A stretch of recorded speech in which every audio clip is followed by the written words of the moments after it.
अब next topic है spread of the revolt. ये रिवोल्ट कहाँ कहाँ तक फैला। On May 1857, 85 soldiers in Meerut refused to use the new rifles and were sentenced to 10 years imprisonment। 1857 में ही 85 सोल्जर्स मई के टाइम पर मेरठ के उन्होंने इस राइफल को यूज़ करने से मना कर दिया। इसकी वजह से इनको 10 साल की जेल हो गई। The next day all Indian सिपाहीज at Meerut mutinied and soon they liberated their colleagues from prison. उसके बाद अगले ही दिन बाकी जो सिपाही थे मेरठ में, इन्होंने भी रिवोल्ट डिक्लेयर कर दिया और अपने सारे साथियों को जेल से आज़ाद करा दिया। The soldiers set British residences on fire. अंग्रेज़ों के जो घर थे उसमें इन लोगों ने आग लगा दी एंड मैसेकर्ड ब्रिटिश मैन। और इनके साथ में, अंग्रेज़ों के साथ में इनका खून खराबा हुआ। विमेन एंड चिल्ड्रन, चाहे लोग आदमी थे, औरतें थी या बच्चे थे, सबके साथ ही खून खराबा हुआ इंडियन सोल्जर्स का। Some of the mutineers later proceeded towards Delhi. और उसके बाद कुछ आंदोलनकारी यहाँ से, कुछ सिपाही जो थे वो दिल्ली की तरफ चले गए। गुड टू नो देखते हैं। During the revolt Nana Sahib had promised the British community safe passage in 40 boats from Kanpur to Allahabad, but unfortunately just before the boats were about to leave, firing started between the sepoys and the passengers। इस revolt के time पर ही नाना साहिब ने British community को promise किया था कि वो 40 boat में इन लोगों को यहाँ से निकाल देंगे कानपुर से इलाहाबाद के लिए, लेकिन अनफॉर्चुनेटली इस बीच फायरिंग शुरू हो गई। जब तक बोट यहाँ से निकलती उसके पहले ही बिटवीन द सिपाही and the passengers, killing many women and children, जिसमें काफ़ी सारे औरतें और बच्चे मारे गए। This tarnished the image of Nana Sahib and the British retaliated with great vigor। इसकी वजह से नाना साहिब की इमेज खराब हो गई और ब्रिटिशर्स इनके प्रति काफ़ी गुस्से में आ चुके थे। अब मेन सेंटर्स देखते हैं और लीडर्स देखते हैं इस रिवोल्ट के। सबसे पहले है झांसी, जहाँ से रानी लक्ष्मीबाई ने रिवोल्ट शुरू किया था। Rani Laxmibai, one of the greatest leaders of the revolt, challenge the British when they, on the pretext of the doctrine of lapse, refused to recognize the right of her adopted son to the throne of Jhansi। अब हमने देखा था, movie में भी आप लोगों ने देखा होगा कि रानी लक्ष्मीबाई का जो बेटा था उसकी मौत हो चुकी थी। उसके बाद दूसरा बच्चा उन्होंने गोद लिया था और वही उत्तराधिकारी था। लेकिन डॉक्ट्राइन ऑफ लैप्स के अकॉर्डिंग जो आपका प्रॉपर हायर नहीं है, प्रॉपर आपका बेटा नहीं है, वो आपका उत्तराधिकारी नहीं बन सकता। और इसीलिए जो ब्रिटिशर्स थे उन्होंने झांसी की राजगद्दी उसको देने से उसका विरोध करा और इसी विरोध में रानी लक्ष्मीबाई उनके अगेंस्ट आ गई। She was joined by Tatya Tope and together they captured Gwalior. तो यहाँ पर उनकी मदद करी तात्या टोपे ने और दोनों ने मिलकर ग्वालियर को जीत लिया। Her courage and bravery were appreciated by the opponents, by her opponents. ये इतनी ब्रेव, इतनी करेजियस थी, इतनी हिम्मत वाली, इतनी बहादुर थी कि इनके विरोधी भी इनको अप्रिशिएट करते थे, इनकी बहादुरी को। इसी दौरान अंग्रेज़ों से लड़ते लड़ते 17 जून 1858 को उनकी मौत हो गई। फिर Kanpur, Nana Sahib led the revolt in Kanpur. ये विरोध आगे नाना साहिब के द्वारा चलाया गया। He expelled the British and declared himself as the Peshwa. यहाँ पे अंग्रेज़ों के विरुद्ध जाकर अपने आप को उन्होंने पेशवा डिक्लेयर किया। He was supported by Tatya Tope and Azimullah. उसके बाद यहाँ पर इनको तात्या टोपे, अजीमुल्ला उन्होंने सपोर्ट किया था। इन दिसंबर 1857 the British recaptured Kanpur and Nana Sahib flee to Nepal. फिर उसके बाद 1857 दिसंबर में अंग्रेज़ों ने वापस कानपुर को अपने कंट्रोल में कर लिया और नाना साहिब को यहाँ से नेपाल जाना पड़ा। फिर आगे आपका है अरा।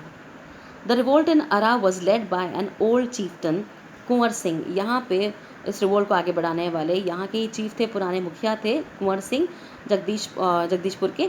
ही organise rebel groups in various parts of central India and Uttar Pradesh. Central India, Uttar Pradesh, इन्होंने अलग अलग इन एरियाज़ में अलग अलग ग्रुप बनाए इन्होंने। He was able to free parts of Bihar. फिर अपनी ही देख रेख में, अपनी गाइडेंस में बिहार को फ्री कराया। अपना सपोर्ट जो था वो आगे फिर extended support to rebels in Kanpur and Lucknow. फिर अपना सपोर्ट आगे जो रिबेलियंस थे कानपुर और लखनऊ उनको दिया। ही फाइनली डाइड इन अप्रैल 1858, लेकिन आगे अप्रैल 1858 तक इनकी भी मौत हो गई। फिर Delhi became the central point for rallying the rebels. ये मुख्य केंद्र बन चुका था रिबेल्स के लिए। मुगल एम्परर बहादुर शाह जफ़र, जो कि लास्ट मुगल एम्परर थे, Bahadur Shah Zafar was proclaim leader of the revolt. यहाँ पे इस रिवोल्ट का लीडर इनको चुना गया सोल्जर्स के द्वारा, जो मेरठ के सोल्जर्स थे उनके द्वारा, who march to Delhi. But the success of the revolt was short. लेकिन ये जो सक्सेस था ये शॉर्ट लिव था। As a strong contingent was send by sir John Lawrence, क्योंकि एक बहुत ही तगड़ी, बहुत ही स्ट्रॉन्ग आर्मी जो थी वो सर जॉन लॉरेंस के द्वारा यहाँ पर भेजी जा रही थी on being apprised of the situation. क्योंकि वो सिचुएशन को पूरा समझ चुके थे कि इस विरोध को हर छोटे मोटे तरीके से कंट्रोल नहीं किया जा सकता। The contingent storm Delhi and reoccupied it in September 1857। तो यहाँ पर दिल्ली में इन्होंने बमबारी वगैरह करी और सितंबर 1857 तक आते आते इसको रीऑक्यूपाई कर लिया। This was followed by a massacre, काफ़ी खून खराबा हुआ। बहादुर शाह को कैप्चर कर लिया गया, ट्राइड एंड फाउंड गिल्टी, और उसके बाद इनको गुनहगार डिक्लेयर करते हुए he was deported to Rangoon, इनको रंगून रवाना कर दिया। While his sons were shot dead, लेकिन इनके बच्चों को मार दिया गया। The Mughal empire ended with him, और इसी के साथ मुगल एम्पायर पूरी तरह से खत्म हो गया। Now suppression of the revolt, इस रिवोल्ट को कैसे ख़त्म किया गया। The rebels looted the government treasury, जितने भी आंदोलनकारी थे उन्होंने जो सरकारी खजाना था अंग्रेज़ों का उसको लूट लिया। Set ablaze British military barracks and released prisoners from jail, जो ब्रिटिश मिलिट्री थी उनके साथ में इनकी अच्छी खासी मुठभेड़ हुई और अपने कैदियों को उन्होंने आज़ाद करा लिया। The governor general lord Canning had to mobilise all his forces and utilise the services of his best commanders. यहाँ पे गवर्नर जनरल कैनिंग जो थे, इनको जहाँ जहाँ से भी सपोर्ट मिल सकता था, जहाँ जहाँ से फोर्स आ सकती, इन सब फोर्सेस को उन्होंने बुला लिया और अपने जो बेस्ट कमांडर्स थे उनको कमांड करा, जैसे सर लॉरेंस है, जॉन लॉरेंस है, कैम्बेल है, आउटराम, नील, रोज एंड हैवलॉक, इन सबको ऑर्डर किया गया कि जिस भी तरीके से हो सकता है इंडियन रिवोल्ट को दबाया जाए। The revolt lasted for about a year before it was suppress by the British. तकरीबन 1 साल तक ये रिवोल्ट चला, जब तक ये अंग्रेज़ों के द्वारा दबाया गया। उसके पहले the British use utmost brutality, यहाँ पर ब्रिटिश जितनी भी लिमिट क्रॉस कर सकते थे, जितने भी उग्र, जितने भी खून खराबे तक जा सकते थे वहाँ तक गए। And ruthless to suppress it, और जो भी तरीके अपना सकते थे, साम दाम दंड भेद जो हम बोलते हैं, वो सारे तरीके अपनाए इंडियंस को दबाने के लिए।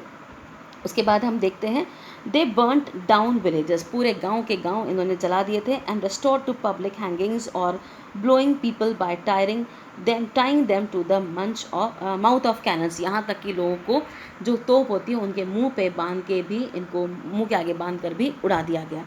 इतनी ब्रुटैलिटी इन लोगों ने इस रिवोल्ट को दबाने के लिए इस्तेमाल की थी।